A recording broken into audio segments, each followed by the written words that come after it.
जब हम दिशा भूल करके आगे चलने के लिए प्रयत्न करते हैं, उस स्थिति में अगर हमको कहीं रोशनी दिखाई देता है तो हम उस दिशा निर्देश करके हम चलने के लिए आग्रही होते हैं। तद्रूप ये विशाल शास्त्र समुद्र, ये समस्त शास्त्र सिद्धांत निपुणता के साथ समस्त शास्त्र सिद्धांत जान करके हम परमार्थ मार्ग में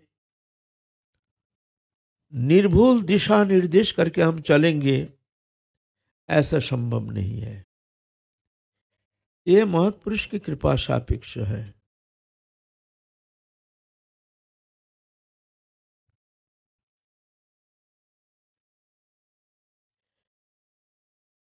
और हमारे जो महाप्रभु आए हैं और उनके समस्त पार्षदों को लेकर इस कलियुग में आए हैं, उनके जीवन चरित, उनके अमृतमय भुवन मंगल जीवन गाथा हमारे लिए एक आलोक वर्तिका है। महाजन जैन गतस्य पंथा, मार्ग क्या है? बोलते महाजन जिस मार्ग अवलंबन करके चले हैं उस मार्ग पकड़ के तुमको चलना है, नहीं तो रास्ता भटक जाओगे। यहाँ ये बड़े कठिन मार्ग है, ये संसार चक्र बड़ा भयंकर, ये संसार चक्र में एक बार फंस गया तो यहाँ से निकालना बहुत कठिन हो जाता है। एकमात्र महत्पुरुष की कृपा ही भरोसा है, और वो महत्पुरुष गुरु रूप में आते हैं कृपा करने के लिए, जिनकी कृपा ही हमारे एकमात्र भरोसा है। अपने साधन चेष्टा के द्वारा हम अनादिकाल कोशिश करके भी हम वहां पहुंच नहीं पाएंगे। गुरु कृपा ही केवलम। इसलिए महाप्रभु इस कलियुग में जो वस्तु हमको अति सहज, सरल, सहज, सुलभ करके हमारे सामने परिवेशन किए हैं, वो वस्तु प्राप्ति के लिए हमको ऐसे महत्पुरुष के मार्ग अवलंबन करके ही हमको चलना है।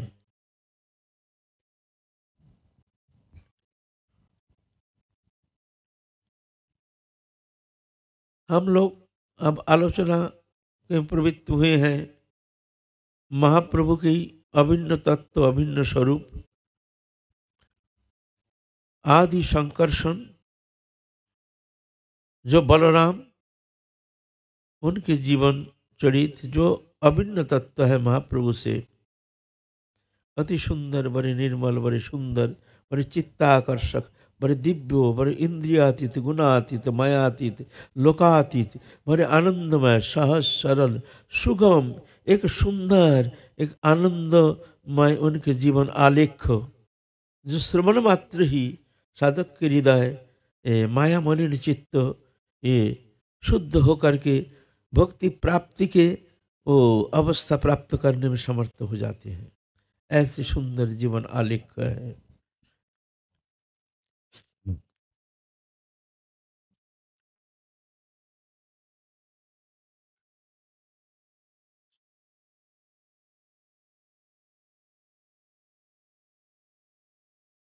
नित्यानंद प्रभु है मूल संकर्षण,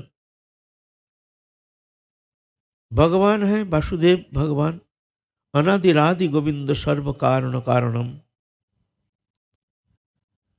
इस कलियुग में वो वस्तु देने के लिए आए हैं जो करुणा करके, जो वस्तु कोई युग में कोई अवतार वो वस्तु प्रदान नहीं किए हैं, कर भी नहीं सकते हैं। क्यों? जो वस्तु जिनके हैं वही दे सकते हैं। हमारे जो अपना निजी वस्तु है, अगर हम दान करना चाहें तो वो वस्तु हम दे सकते हैं, है ना। दूसरे के वस्तु हम थोड़ी दे सकते हैं।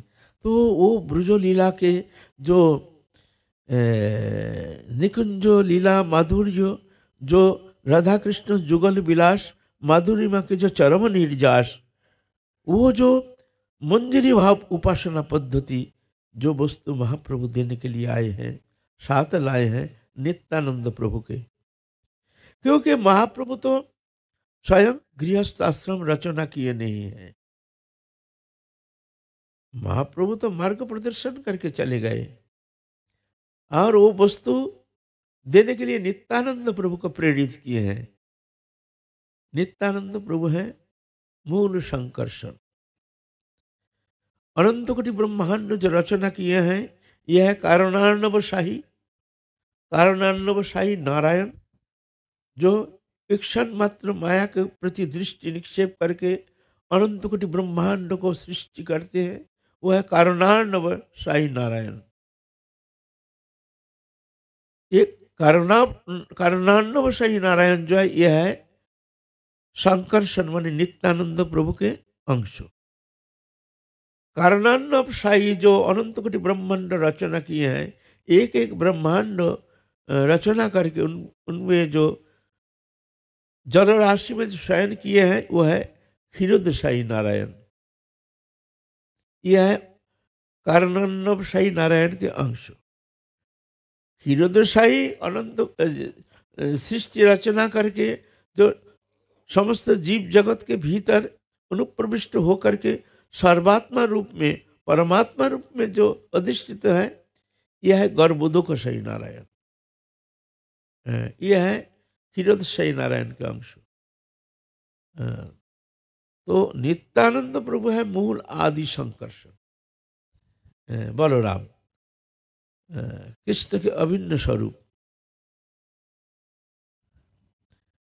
भगवान नित्यानंद प्रभु को आग्रह किए हैं, श्रीपाद हम तो संन्यास लेके आए हैं, हमको तो अब गृहस्थ आश्रम रचना करना संभव नहीं है, तो ये सृष्टि रचना करके ये जो प्रेम, जो दुर्लभ वस्तु, जो कि इंद्रियातीत लोकातीत गुणातीत दिव्याति दिव्यो, जो अचिंत वस्तु, जो कृष्ण के जो हृदय की वस्तु है प्रेम, वो ब्रज प्रेम, वो प्रेम प्रदान करने के लिए हम आए हैं।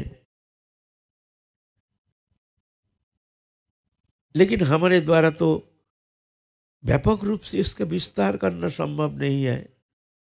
अब तुमको गृहस्थ आश्रम रचना करके तुमको ये वस्तु जगत जीव को प्रदान करना है। बोले कैसे गृहस्थ आश्रम? बोले गृहस्थ आश्रम रचना करके तुम्हारी शक्ति से जो संतान आएंगे संसार में, वो शक्ति लेकर आएंगे।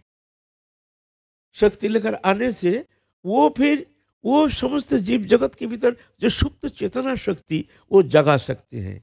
हमारे भीतर जो सुप्त चैतन्य शक्ति ना, वो सोया हुआ है हमारे भीतर, मूल आदि शक्ति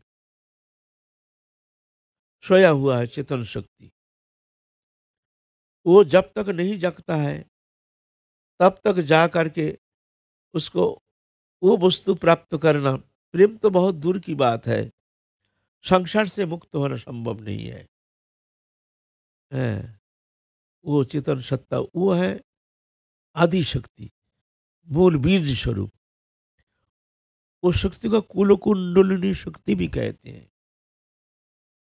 जो जोगी लोग उपासना करते हैं, सरचक्र भेद शक्ति संचार करके उसको कुल कुंडलिनी शक्ति को जगा देते हैं, वो शक्ति। और हमारे भक्ति मार्ग में भी वो शक्ति बीज रूप में वपन कर देते हैं गुरु, और साधन के द्वारा वो शक्ति जग जाती है। फिर श्रद्धा, साधु संग, भजन क्रिया, अनर्थ निवृत्ति, निष्ठा, रुचि, आसक्ति भाव, प्रेम, ये दशा प्राप्ति होने के लिए वो शक्ति की जागृति बहुत जरूरी है। जब तक वो मूल शक्ति जब सोई हुई अवस्था में रहती है, तब तक जाकर के उसको, वो प्रेम तो बहुत दूर की बात है, संसार चक्र से मुक्त होना ही बहुत कठिन हो जाएगा।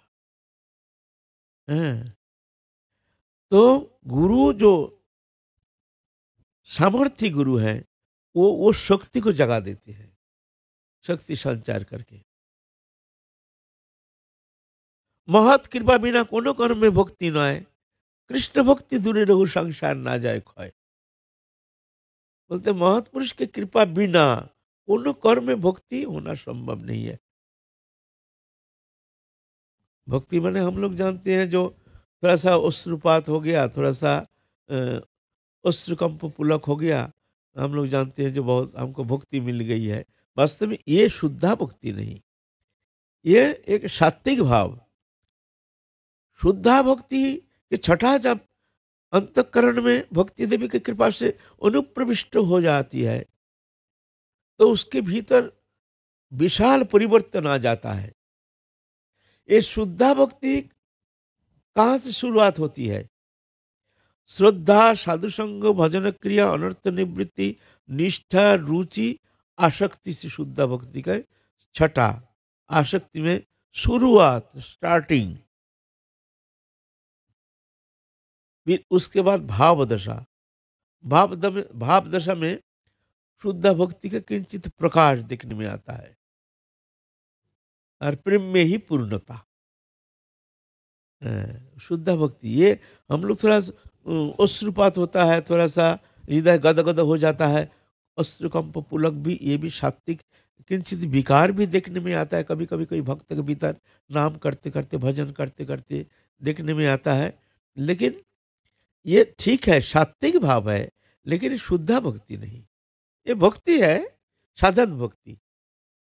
साधन भक्ति, भाव भक्ति, प्रेम भक्ति, त्रिविध भक्ति का प्रकाश। साधन भक्ति जहाँ साधन करके जहां तक पहुंच सकते हैं। फिर भाव भक्ति दशा। भाव भक्ति दशा किसे कहते हैं?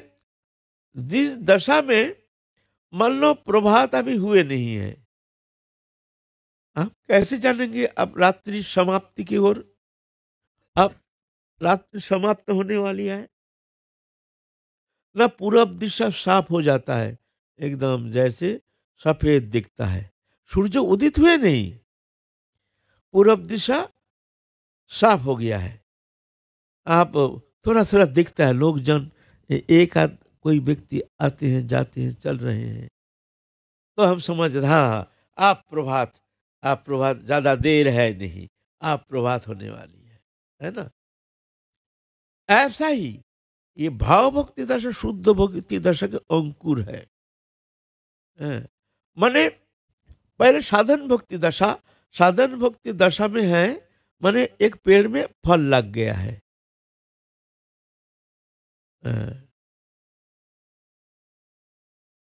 लेकिन कच्चा है, छोटा है, खाने लायक नहीं है। देखने में फल है छोटा सा, मान लो एक आम है, पेड़ में आम छोटा सा, कली से थोड़ा सा फल हो गया छोटा सा।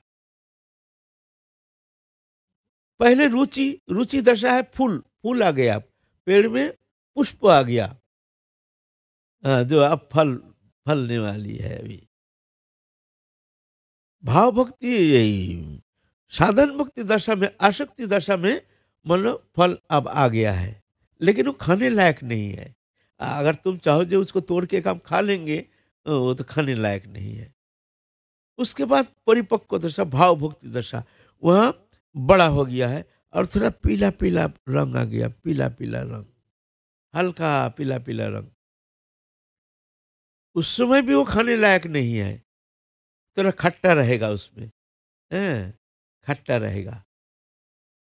फिर है प्रेम भक्ति। प्रेम भक्ति दशा में पूरा पीला हो गया और फट पेड़ से एकदम गिर गया, नीचे गिर जाता है। तो साधन भक्ति दशा में ऐसे साधक के भीतर कई भाव, जो शुद्ध भक्ति का अंकुर, क्लेशग्नि शुभदा, हम लोग पहले भी आलोचना किए हैं, जानना जरूरी है। क्योंकि हम कौन स्थिति में हैं, हम कहाँ तक हमको पहुंचना है, इस विषय में थोड़ा सा जानना तो जरूरी है ना। नहीं तो हम कहाँ चल रहे हैं, कहाँ तक हम पहुंचे हैं, भाई हमको पता ही चलता नहीं है। तो ये जानना चाहिए ना, जो हम कहाँ हैं, कहाँ जाना है। ये गणित जैसे है, तुमको ही पता चल जाएगा हम कहाँ है। साधन भक्ति दशा पहले रुचि, रुचि में है हरि कथा में रुचि, हरि कीर्तन में रुचि, हरि गुणानुवाद में रुचि, हरि चिंतन में रुचि, भजन में रुचि। हैं? अगर नाम कीर्तन नहीं होता है तो आनंद नहीं लगता है। आज सारा दिन बीत गया, ओहो आज तो हरि कथा श्रवण करने का तो मौका मिला नहीं, आज तो हमारा दिन बीता गया, आज कहाँ जाऊँ, आज हरि कथा तो आज कहाँ, भाई भगवत कथा कहाँ हो रही है। मन चंचल विक्षेप हो जाएगा। कुछ नहीं से चलो साला टीवी खोल के थोड़ा सा हरि कथा तो सुन लूँ। विचलित हो जाता है मन। नाम करते करते रुचि अच्छा लगता है, जैसे एक आनंद मिल रहा है, ये रुचि। यह है पुष्प आ गया, पेड़ में मान लो पुष्प आ गया है। फिर भाव भक्ति दशा में क्लेशग्नि शुभोदा, अखिल क्लेश नाशक। अखिल क्लेश माने हमारे संसार में नाना प्रकार आदि व्याधि उपाधि दुख दंड दारिद्र्य नाना प्रकार घात प्रतिघात द्वंद्व संघात, नाना प्रकार क्लेश के अंदर से हमको गुजारना पड़ता है। क्लेश भी बहुत प्रकार की क्लेश है। कभी तो कायिक क्लेश, कभी किसी के वचन से हम क्लिष्ट हो रहे हैं, कठोर वचन, कैसे किसी के व्यवहार से हम बहुत दुखी हो रहे हैं। घर में कोई मेंबर के कोई कष्ट हो गया, कुछ कारण वो दुखी हो गया तो हमको वो क्लेश मिलता है। बच्चा का कुछ बीमार हो गया, कुछ हो गया, तो नाना प्रकार, कोई अर्थ हानि हो गया, धन हानि हो गया, कोई वस्तु हानि हो गया, नाना प्रकार क्लेश का नाना प्रकार। हैं। तो ये क्लेश आता है, आएगा, लेकिन इस स्थिति में साधक का वो क्लेश उसको कष्ट देने में असमर्थ है कि वो जानता है ये संसार है, ये क्लेश आएगा, ये क्लेश आता रहेगा। कभी आदि व्याधि उपाधि दुख दंड दारिद्र्य नाना प्रकार विरूप प्रतिक्रिया, किसी के कोई नाना प्रकार कटु व्यवहार तिक्त व्यवहार, ये नाना प्रकार उपाधि ये होगा। लेकिन उसको वो क्लेश वो मानता नहीं, वो जानता है जो ये सब माया है, इससे हमारा लेना ना देना, मगन रहना। किसी ने कोई कटु शब्द कह दिया तो वो उसमें ज्यादा प्रभावित नहीं होता है। वो जानते हैं ये शब्द है, इससे हमको क्या लेना देना है। हमको थोड़ा गाली दे दिया, थोड़ा सा हमको एक अपशब्द कह दिया तो क्या हो गया, ये तो शब्द है। तो वो हृदय में वो क्लिष्ट नहीं होते हैं, उनको मन उसमें ज्यादा दुखी नहीं होते हैं, बस चिंता नहीं करते। हमको एक कठोर शब्द, किसी ने कुछ ऐसे शब्द कह दिया वचन के द्वारा, या कोई वस्तु नष्ट हो गया, वो जानता है कौन सा वस्तु हमारा है संसार में, गया तो गया। हाँ? श्रीवास पंडित का पुत्र मर गया और महाप्रभु के साथ आनंद से नाच रहे हैं। पुत्र ढका हुआ घर में रखा हुआ है, महाप्रभु जाने के बाद उस दाह संस्कार करेंगे, लेकिन हंस रहे हैं नाच रहे हैं प्रभु के साथ। हाँ। क्लेश आएगा, लेकिन क्लेश उसको कष्ट देने में असमर्थ है। को जानते हैं इससे हमारा लेना ना देना, मगन रहना, ये मन की ऐसी स्थिति होगी। इसके कहते हैं क्लेशग्नि। इसका मतलब ये नहीं कोई अगर सोचे क्लेशग्नि माने हमको कोई कष्ट होगा ही नहीं, ऐसा नहीं। कष्ट होगा, लेकिन वो कष्ट को कष्ट मानता ही नहीं। जैसे हम छोटा सा विषय आने से हम बहुत दुखी हो जाते हैं, कोई घर में कोई अशांति हो गया, कुछ ये हो गया, बस दिमाग उसी में भन भन भन भन भन भन कर रहा है, माला लेके बैठे हैं, ठक ठक ठक ठक कर रहे हैं, और मन इधर उधर, ऐसा हो गया, ऐसा हो गया, ये हो गया, ये हो गया। हैं। ना ऐसा नहीं, उसका फर्क ही पड़ता नहीं है। इसको कहते हैं क्लेशग्नि। क्लेशग्नि ये नहीं तुम्हारा क्लेश होगा नहीं, क्लेश होगा लेकिन उसमें विचलित तो होता नहीं है, वो विचालित तो होती नहीं है। अ, अ, ये है क्लेशग्नि, ये उनके मन की स्थिति ऐसे होगी। शुभदा, समस्त शुभ समाहार, हैं, सत्य दया सरलता अहिंसा, हैं, इत्यादि सद्गुण उनके भीतर देखने में आएगा। हैं, कृपालु अकृत द्रोह सत्य सार सम निर्दोष बदान्न मृदु, ये सब शुभदा, शुभ एकदम उनके भीतर ऐसे शुभ समाहार, चरित्र में, उनके विचार में, उनके आदर्श में ऐसे ऐसे सुंदर सद्गुण के एक समाहार देखने में आएगा, जो कि हम में ऐसा है नहीं। लेकिन ऐसे साधक में एक स्वाभाविक ही सद्गुण से अलंकृत हो जाते हैं, उनके चित्त वृत्ति जो है सद्गुण से अलंकृत हो जाता है। कृपालु अकृत द्रोह सत्य सार सम निर्दोष बदान्न मृदु सूचि अकिंचन सर्वप्रकारक शांत कृष्ण को शरण अकाम अनिह स्थिर विजित सरगुण में तो भूख अप्रमत्त मानद अमानी। ये माने है, ऐसा माने जानना चाहिए। ये सब सद्गुण से अलंकृत हो जाता है, इसको कहते हैं शुभदा। हाँ, ये लक्षण होगा। ये भी साधन भक्ति दशा, ये भी तुम्हारा शुद्ध भक्ति नहीं। फिर भाव भक्ति दशा, ये आप माने पूर्व दिशा साफ हो गया, अब दिखता है, अंधकार है लेकिन दिखता है, कौन आ रहा जा रहा, आ रहा जा रहा। एक आध व्यक्ति आता है, ओ हाँ वाह, अब तो प्रभात, तो अब देरी नहीं है, मन प्रसन्न हो गया, अब प्रभात हो गया है, अब थोड़ा सा बाकी है। ऐसा ही उस समय साधक के भीतर एक उत्कंठ व्याकुलता, आप कृष्ण ठाकुर जी हमको मिल जाएंगे, ठाकुर जी अवश्य हमको कृपा करेंगे। प्रभात के आलो देख कर, ऐसे प्रभात जैसे पूर्व दिशा साफ देख करके मन प्रसन्न हो जाता है।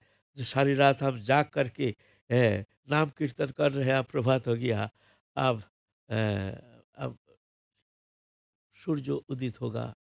ऐसे ही साधक का उस समय हृदय एक आशा में भर जाता है, हमको अवश्य कृपा करेंगे, आप अवश्य प्रभु आएंगे। अब अवश्य ऐसे एक विश्वास, एक हृदय, एक आनंद की सिहरन, कब मिलेंगे, कहाँ मिलेंगे, ऐसे एक विश्वास उनके भीतर ऐसे भर जाता है, जो ना अब प्रभात होने वाला है, आप प्रभु अवश्य मिलेंगे। अंधकार की समाप्ति, प्रभात के, प्रभात काल के सूचना देख करके जैसे आनंद हृदय जैसे खिल जाता है, ऐसा ही अब प्रभात होने वाला है। यह है भावभक्ति दशा। ये भावभक्ति दशा में इसका दो गुण है।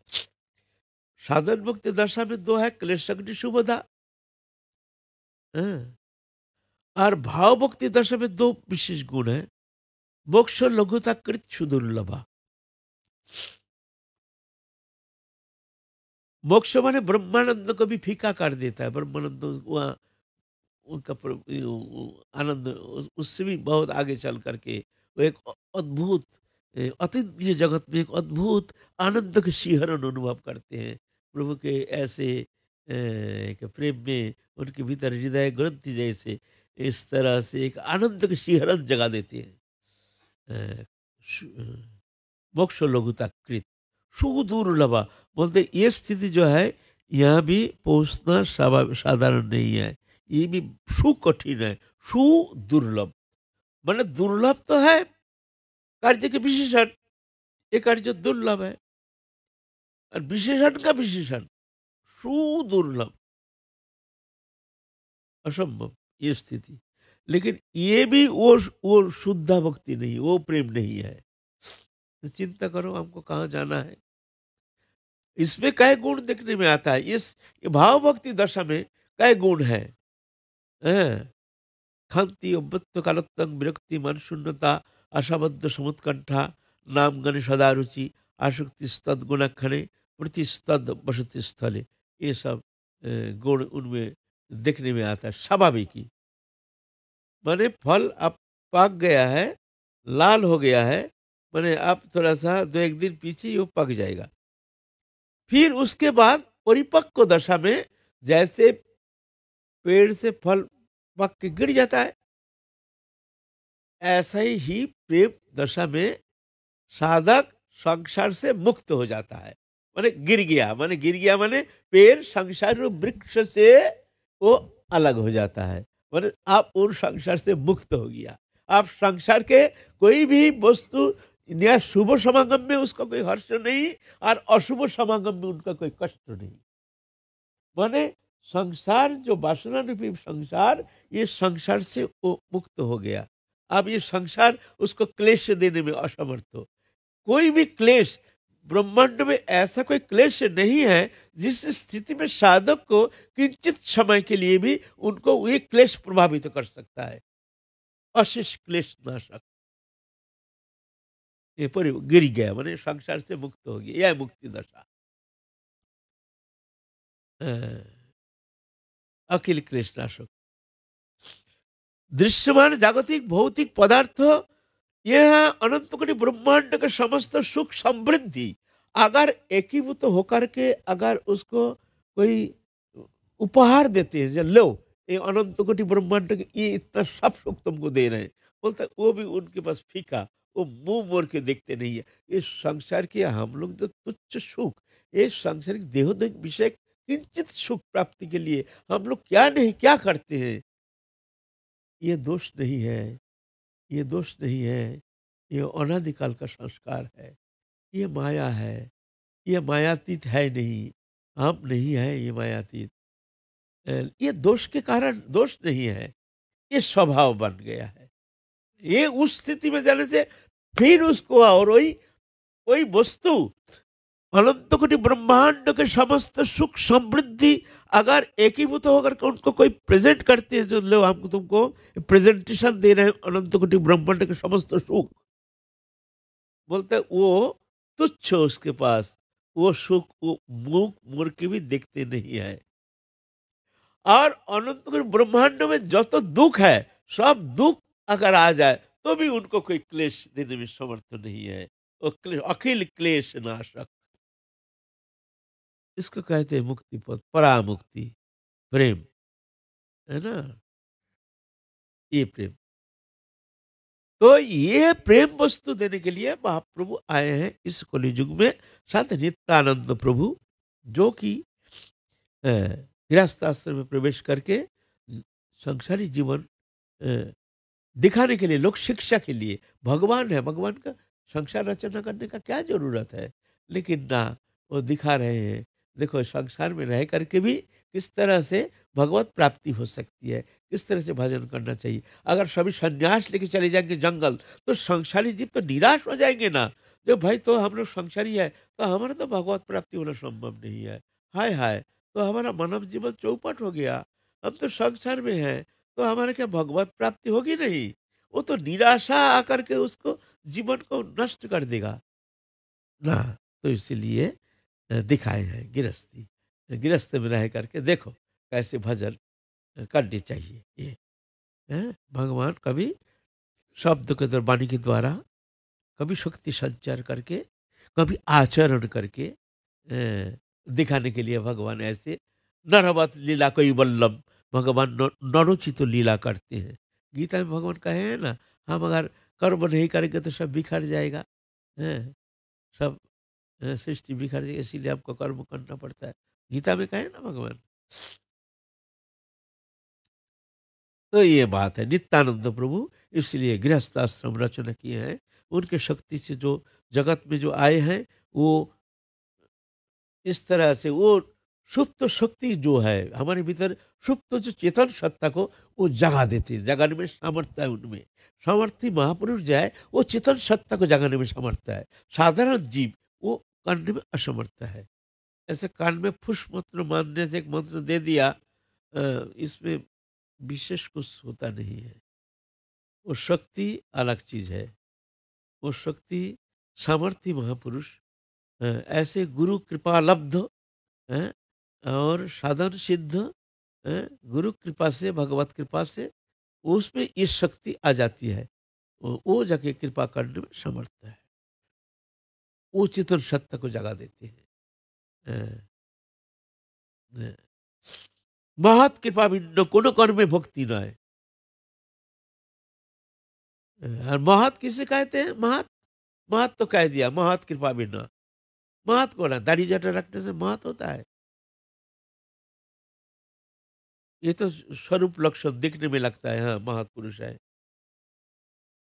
महत का लक्षण होता है महंतस्ते समचित्ता प्रशांता विमन्नव सुहृद साधव जी। ये गुण जिनमें है उनको महत कहा जाता है। महंतस्ते, महंत कौन? महत कौन? ये समचित्ता, सबके प्रति समदृष्टि, सब भगवान है, सब में प्रभु है, ऐसे जान करके किसी के प्रति राग देश नहीं, सबके प्रति श्रद्धा, सबके प्रति मित्र भाव, सबका मंगल चाहते हैं, किसी का दोष देखते नहीं है, हैं? ये समभाव, ये महत्पुरुष का एक प्रधान लक्षण, समचित्ता, समभाव। एक पशु में भी, एक मनुष्य में, विद्या विनय संपन्न ब्राह्मण गोहस्ती चंडाले च हं? हं? सुनी चाहिए वो सपा के च पंडित समदर्शी ना। वो है पंडित, वो है समदर्शी, हो जाते हैं। यह है समचित्ता, प्रशांतता। विक्षेप होता नहीं है। विक्षेप का बहुत सारे कारण हैं, विक्षेप होना चाहिए, लेकिन विक्षेप होता नहीं है। क्यों? उनके अंतर जगत में हर समय भगवत चिंतन, भगवत नाम में, भगवत प्रेम में, भगवत चिंतन में ऐसे एक तल्लीनता आ जाती है, जो कि उनको वो विक्षेप का बहुत सारे कारण रहते हुए भी विक्षेप होता नहीं। क्योंकि हमारा विक्षेप होता है क्यों? हमारा छोटी सी बात पर विक्षेप होता है, कुछ वस्तु नष्ट हो जाएगा, विक्षेप होता है। विक्षेप का कारण क्या है? हमारे मन बहिर्विषय में घूम रहा है, आकृष्ट है। अ, इसलिए और वही मन अगर अंतर जगत में जब भगवत चिंतन में एक तल्लीनता, तदात्मता, तो वह हर समय उस स्थिति में मन भगवत चिंतन ऐसे तल्लीनता, जो मन विक्षेप होता नहीं है। आया तो हर्ष नहीं, गया तो विषाद नहीं। कोई वस्तु समागम में हर्ष नहीं, कोई वस्तु नष्ट से कष्ट नहीं। क्यों? दुनिया का मेला, मैं हूं अकेला, लेना ना देना, मगन रहना, बस ये भाव, ये समचित्त प्रशांतता। ये कठिन बात है ना। विमंडम, विमंडम माने क्रोधहीन। क्रोध होते नहीं, क्रोध एक अज्ञानता, महान अज्ञानता। क्रोध होता क्यों है? क्रोध होता है हमारे मनोगति चलता है ना, तो वह बाधा आ जाती है, तो हम मानने के लिए तैयार नहीं होते, तो क्रोध पैदा होता है। क्रोध एक संघर्ष हो, घर्षण से जैसे गर्म हो जाता है, ऐसा ही क्रोध है। मन की गति जब हम रोक नहीं पाते हैं, कोई बाधा आ जाती है, वो बाधा को हम मानने के लिए तैयार नहीं, क्रोध आ जाता है। मान लो कोई किसी ने कुछ कह दिया, उनका बात हम मानने के लिए तैयार नहीं, तो हम गर्म हो गया, तुमने ऐसे क्यों कहा। अगर हम मान लेते हैं, अरे ये बोल दिया तो बोलने दो, क्या है। लेकिन वो संघर्ष हो गया, मैंने मन के साथ घर्षण हो गया, बस क्रोध पैदा हो गया। मैंने क्रोध है एक अज्ञानता, और क्रोध पैदा होता है अहंकार से। जिसका अंदर जितना अज्ञान जाता अहंकार प्रबल है, उसका क्रोध उतना ज्यादा है। विमंडम और महत्स्य समुचितता प्रशांतता, विमंडम सुहृद साधव जी। सुहृद, सबके सुहृद, सबको भला चाहते हैं, सबका मंगल चाहते हैं। और साधव, उनको साधु कहा जाता है। सद्गुण से अलंकृत हो साधु जी। ये है महत, है ना। तो हम यही महत पुरुष ही कृपा कर सकते हैं। महत शिवायंग धर्माहुर विमुक्ते समुदाय जैसे संग संग। महत सेवा ही मुक्ति का द्वार है, महत पुरुष का सेवा, ऐसा कहे है ना। तो इसीलिए नित्यानंद प्रभु इस युग में इस महाप्रभु के साथ आकर के महाप्रभु के अभिन्न स्वरूप होते हुए भी इस तरह से संसार आश्रम रचना किए हैं, करके ये प्रेम धर्म को विशेष रूप में प्रसार प्रसार किए हैं नित्यानंद प्रभु। पहले तो अवधूत थे, फिर संसार रचना किए हैं। आएंगे हम लोग उनके जीवन चरित्र संबंध में आगे आएंगे। आप नित्यानंद प्रभु जन्म लिए हैं हराई पंडित के ओझा, हराई ओझा, अ, हराई ओझा के घर।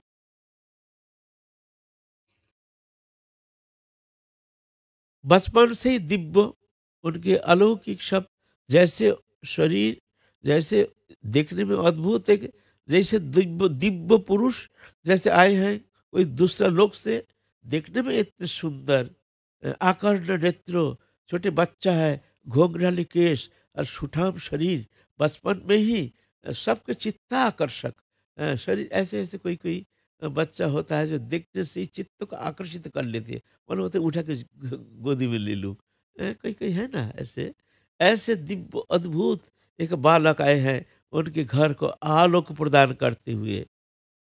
तब लोग आस्वादन किए हैं। इसके पहले नित्यानंद प्रभु, नित्यानंद प्रभु लीला करते हैं बस बच्चों के साथ, और बच्चों का लीडर है। छोटा होने से क्या होता है, लीडिंग पार्ट, लीडर। सब बच्चा हो जैसे कहते हैं ऐसे ही करते हैं। उनके नित्यानंद प्रभु कुबेर पीछे पीछे घूमते हैं। उनकी बालक मंडली है, मंडली बना लिया। छोटा होने से क्या होता है, हैं? ऐसे चित्ताकर्षक सब बालक को मंत्रमुग्ध जैसे कि कुबेर कुबेर कुबेर घर में रहता है तो सब ग्राम के समस्त बच्चा आकर के वही खेलेगा। जब कुबेर नहीं आएगा तो बस उनका खेलना ही बंद सब। कुबेर कब आएगा? कुबेर भाई चल भाई खेलेंगे। और ना जाने की अलौकिक शक्ति यहाँ से ज्ञान प्राप्त कर लिया छोटा सा बच्चा। लेकिन कृष्ण लीला, राम लीला, ये सब लीला कैसे कैसे ट्रेनिंग देते हैं। डायरेक्टर डायरेक्टर बन गया है। हैं?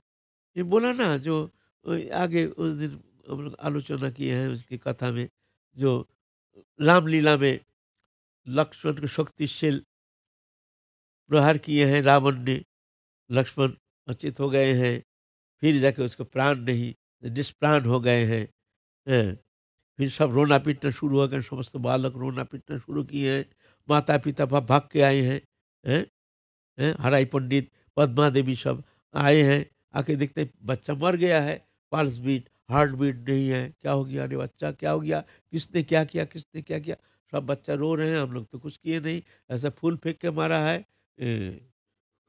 तो क्या करें? फिर गंधमादव पर्वत लाए हैं हनुमान, जैसे जैसे शिक्षा दिए हैं तदनुसार गंधमादव पर्वत ला करके फिर जाके उसको जड़ी बूटी ला के सूंघे, बस बच्चा जिंदा हो गए हैं। ऐसे ऐसे अद्भुत लीला, कभी कुछ लीला कभी कुछ लीला। हाँ। माँ चिंता करती ये बालक कहाँ से सीखा, कहाँ से? छोटा सा बच्चा अध्ययन में किए नहीं, प्राइमरी सिर्फ अभी प्राइमरी स्कूल में आकार इकार सीख रहा है, कहाँ से ये सब लीला सीखा है?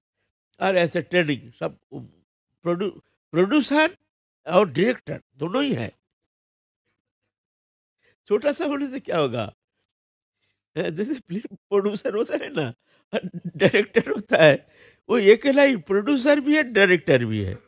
बच्चों को ये करके एक बार तो कालिया दह लीला, कालिया दमन लीला, हाँ, कालिया दमन लीला सिखाए हैं। इस तरह से भगवान जैसे कालिया दमन किया है, जैसे द्वापर युग में जब कृष्ण जब गोचरण करने गए हैं तो वहाँ कालिया दह में वहाँ रहते थे कालिया नाग, हैं, कालिया नाग।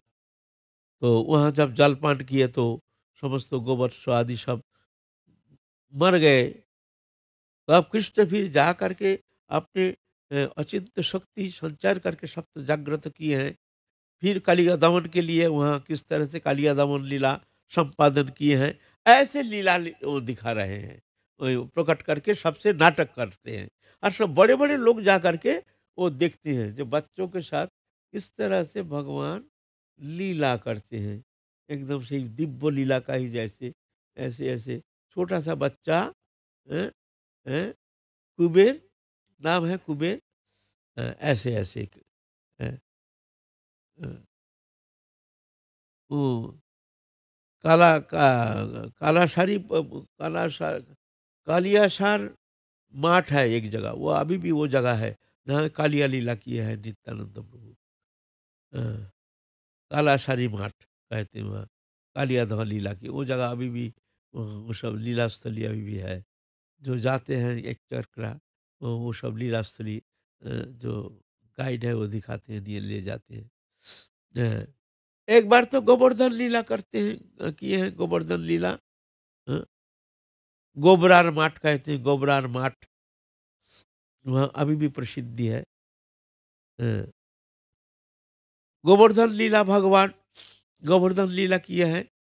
एक बार क्या हुआ, द्वापर युग में कृष्ण लीला, जब वह नंद उपनंद सुनंद आदि हर साल इंद्र पूजा करते हैं, क्योंकि इंद्र बरसात के मालिक होने के कारण बरसात से फसल होता है और हरा भरा होता है, तो गैया भी चढ़ती है, तो उनके लिए बरसात जरूरी है। बरसात की करता है इंद्र, तो इंद्र यज्ञ करते हैं।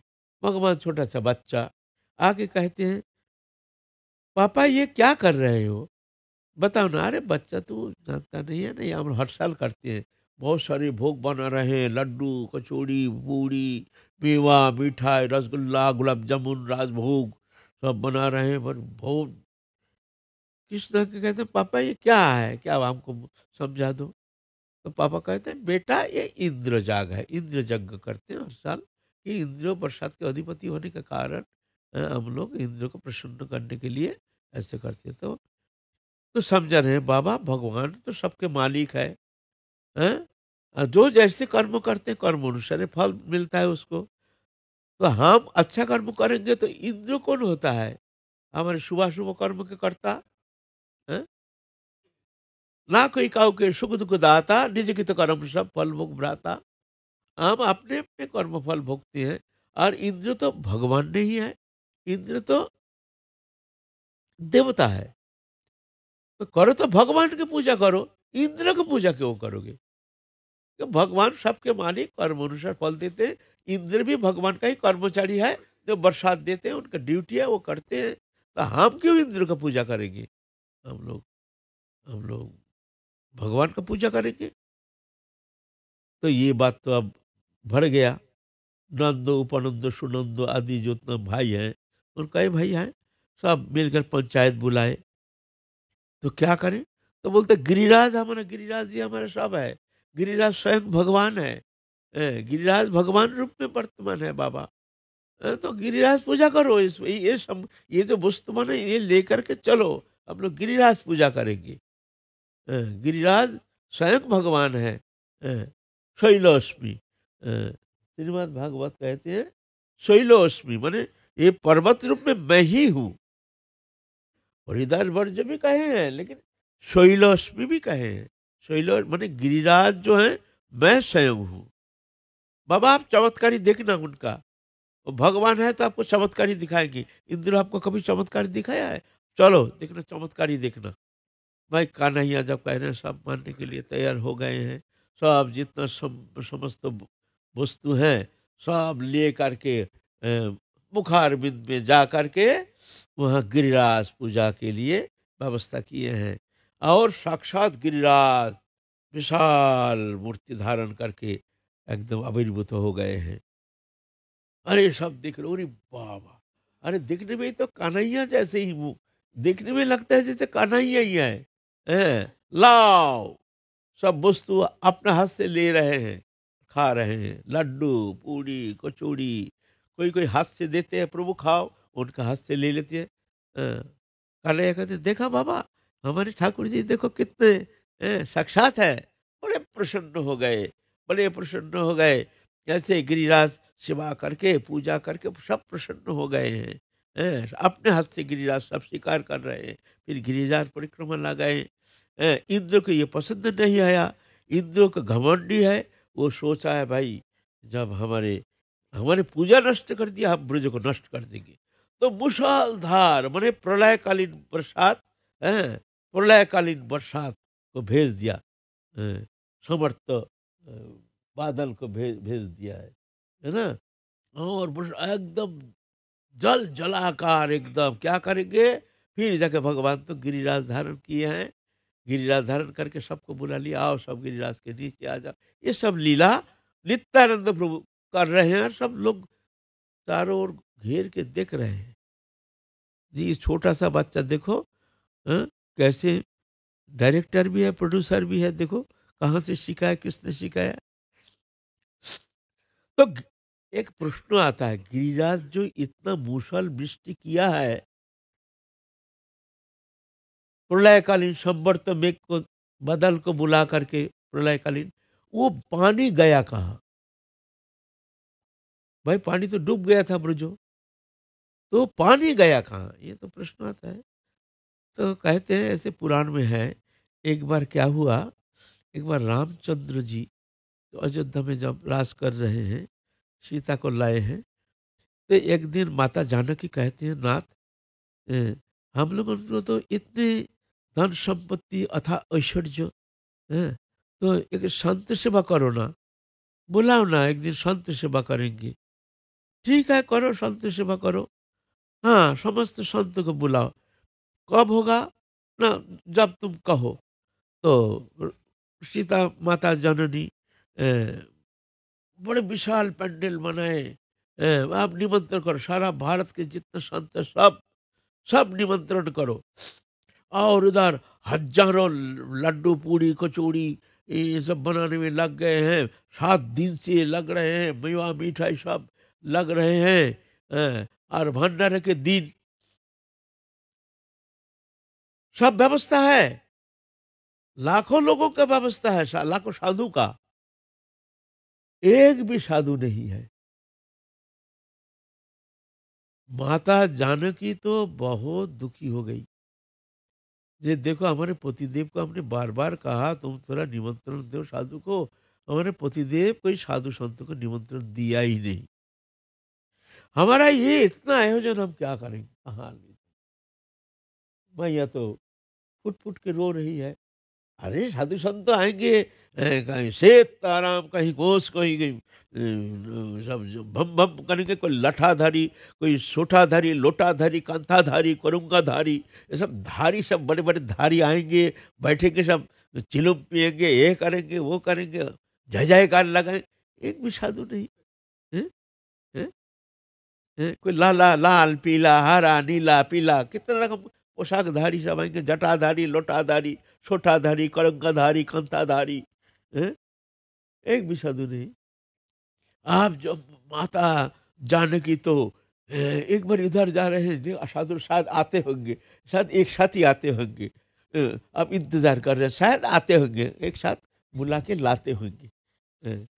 इतने में देखते हैं कि एक साधु, एक हड्डी है, हड्डी के ऊपर चामड़ा का एक प्रलेप है, जटा तो है मत में, बड़ा जटा, लेकिन हड्डी है और उसके ऊपर पतला चामड़ा का एक प्रलेप है, और कुछ नहीं है, मांस भंश शरीर में कुछ नहीं है। एक साधु को पकड़ के ले रहे हैं, और वह अगस्त ऋषि। और आते ही एकदम माता जानकी तो हाय, हमारे इतना आयोजन तुमने, हमारे हमको इस तरह से तुमने निराश कर दिया, हैं? हमारे इतना लाखों आयोजन, कई दिन से आनंद, कितने साधु आएंगे, ये करेंगे, मैं फुट फुट। बोले तुम चिंता मत करो, तुम इनको ही पूर्ण तुम रूप से एक संत को खिलाने से ही, अगर वो संत है ना तो लाखों संत सेवा का फल मिल जाता है। देवी तुम ऐसे चिंता मत करो, दुखी मत हो। अगर एक सही सही कृष्ण भक्त हो, अगर तुम सेवा करते हो ना, उसमें लाखों साधु सेवा का फल मिल जाता है। तो फिर भी ये तो एक पूरी खा करके तो ढिकड़ बनना शुरू कर देंगे। हमने इतने जो आयोजन किए हैं, ये तो आधी पूरी भी शायद कष्ट से एक पूरी खा लेंगे, फिर तो पानी पीने का भी जगह नहीं रहेगी। ये तो साधु बाबा तो लाए हैं कहाँ से पकड़ के। बोले ठीक है, तो इनको तो खिलाओ, तो जो हो गया दिखा जाएगा। अब ठीक है, क्या करेंगे, दुखी हो करके उनको अगस्त ऋषि को बैठा देना, आसन दिए हैं, बैठे हैं, लकड़ी है, शरीर तो कुछ नहीं है, हड्डी के ऊपर चामड़ा का प्रलेप। माता देख रहे हैं, एक पूरी खाएगा और क्या खाएगा, तो पत्तल दिए, छोटा सा एक पत्ता, एक पूरी तो खाएगी ना। तो अगस्त ऋषि कहते हैं, मैया सुनो, मैया बेटी, तुम ये तो बड़ा करके थोड़ा सा पत्ता दे दो हमको, बड़ा। तो पत्ता दिया, दो चार पत्ता दिया। नहीं नहीं बेटी, ऐसा नहीं, तुम बड़ा आसन लगाओ, बड़ा करके दो। माता जाने की सोच रही, भाई खाएंगे एक पूरी, इनको पत्ता इतना बड़ा करके देने का क्या है। अच्छा, जब बाबा कह रहे हैं, बाबा की इच्छा पूर्ण करो, वो बड़ा करके इतना करके पत्ता दिया, अब लाओ। तो लाए हैं एक पूरी। बेटी वो टोकरी को डाल दो, टोकरी को डाल दो, डाल के और ले आओ। माता जाने की सोच रहे, एक पूरी खाएंगे, टोकरी डालने से क्या क्या करेंगे बाबा, तो समझ में नहीं आता है, क्या क्या करेंगे। ठीक है बाबा करें, बाबा जैसे कहें वैसे ही करो। टोकरी डाल दिए हैं, गए हैं सब्जी लाने, आके देखते हैं एक भी पूरी नहीं, सब खा गया। झट कर गए, जल्दी दासी को बुलाए, सब दासी लाओ पूरी लाओ, सब टोकरी भर के लाए, टोकरी दिए हैं, टोकरी से डाल दिए हैं, पत्ता भर के दे दिए हैं। सब्जी लाने गए, देखते पूरी नहीं है, पूरी खा गया, उसमें समाप्त कर दिया। फिर लाए हैं सब्जी, सब्जी ला के डाल के पूरी लाने गए हैं, आके देखते सब्जी नहीं है। हैं। ऐसा करते करते भाई वो 15-20 जन टोकरी ला रहे हैं यार, सब्जी दे रहे हैं, एक सब्जी देते देते वो समाप्त, तो पूरी नहीं तो सब्जी नहीं। और पसीना से पसीना, पसीना से पसीना।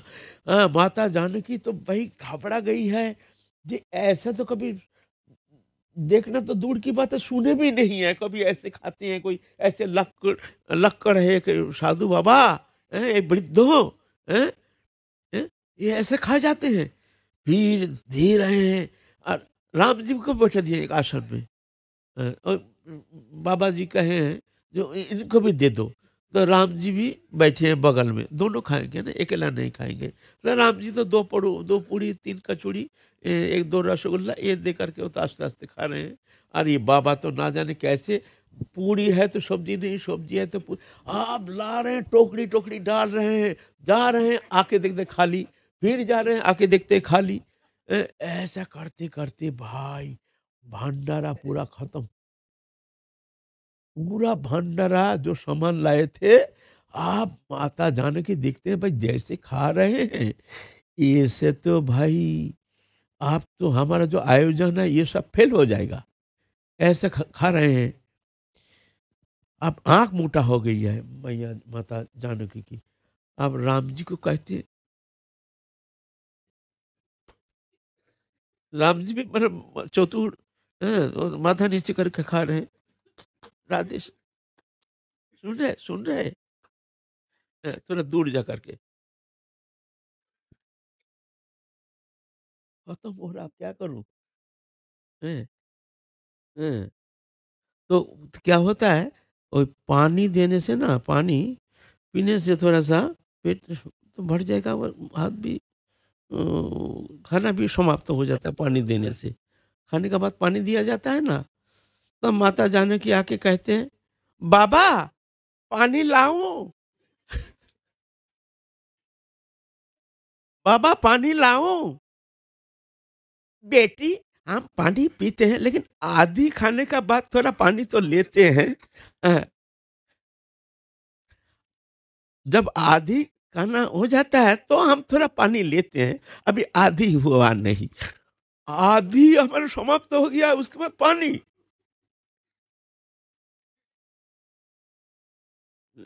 अच्छा बेटी तुम जब कह रहे हो थोड़ा पानी लाओ, पानी लाए भाई, पानी गिलास ये नहीं, बड़ा भगोना लाओ, भगोना लाओ। हैं? अच्छा लाए बड़ा भगोना पानी देने के लिए, दे दे देते पानी खत्म। अब पानी ला रहे हैं, पानी दे, पानी नहीं, अब पानी दो पानी। आप तो अब बोले पानी में कुआं में 15-20 जन लग गए हैं, पानी दे रहे, पानी खत्म, पानी दे रहे, पानी खत्म, पानी दे। अब पानी कुआं वो भी खत्म होने वाला है अभी। आप तो सोचते हैं पानी भी खत्म, खाना खत्म। आप उधर दूर जाकर के रामचंद्र का, रामचंद्र जी को देख करके सीता माता दूर से कह रहे हैं, "अ, अब खाने का एक नियम है, पहले जो जो पंगत में बैठते हैं ना, वो अगर उठ जाते हैं, दूसरा जो है ना वो भी उठ जाते हैं, एक मर्यादा है। माने वो समाप्ति, माने अब समाप्ति, फिर उसको झूठा माना जाता है। माने मान लो 2 जन खा रहे हैं ना, एक जन उठ गया, चल दिया, तो ये भी खाएंगे नहीं। एक मर्यादा है, ऐसा है। वो मानते हैं ये हमारा झूठा हो गया, ये अब खाएंगे नहीं। तो रामचंद्र जी देखते हैं, तो बाबा तो मैं तो जाऊं, हमारा तो हो गया बाबा। तो अगस्त जी कहते हैं, ओ अच्छा तो मैं भी चलूं, लेकिन पानी थोड़ा पानी लूं। बाबा सुनो, और पानी पीछे पीना, जब दापर युग में हम लीला करेंगे, जब ऐसे गिरिराज धारण करेंगे, उस समय जो पानी बरसेगा वो इंद्रदेव ना, उसमें और आधा पानी पी लेना। अभी चलो बाबा, अच्छा ठीक है ऐसा ही करेंगे, ठीक है चलो। राम तो वही पानी अगस्त जी वो पानी पी लिया। वो वाली ऐसे कहते हैं। तो ये लीला दिखा रहे हैं नित्यानंद प्रभु, माने कुबेर, एक गिरिराज धारण लीला किया है। तो ये एक गोबड़ा के माठ कहते हैं उसको, वो जगह अभी भी है, वहाँ गिरिराज धारण किए थे, ऐसे ये लीला किए थे हमारे नित्यानंद प्रभु। तो फिर काल चलेंगे और नित्यानंद प्रभु और भी लीला करते हैं, बचपन में बहुत सारे लीला हैं, और सबको सुख संपादन करते हैं। तो जितना प्रतिवेशी अरस परस जितना है, माता तो है ही, पिता माता से लेकर के सबको ऐसे आनंद वर्धन करते हैं, ऐसे आनंद लीला करते हैं, जो एकदम पूरा गांव वहाँ के जितना सब अड़ोस पड़ोस जितने प्रतिवेशी हैं, सब एकदम आनंद में एकदम निमग्न हो गए, एकमात्र एक कुबेर के लीला देख करके। छोटा सा बच्चा ना जाने कहाँ से सीख के आया है ऐसे अद्भुत लीला। अ, लीला पुरुषोत्तम उनकी लीला। अच्छा, आज की कथा में विश्राम, फिर हम लोग काल चलेंगे नित्यानंद प्रभु के परम मंगलमय जीवन गाथा, बड़े आनंदमय, बड़े सुंदर, बड़े दिव्याति दिव्य सुंदर लीला हम लोग आस्वादन, अगर प्रभु की कृपा होगी तो फिर आस्वादन करेंगे कल। जय जय श्री राधे श्याम, निताय गौर हरि बोल।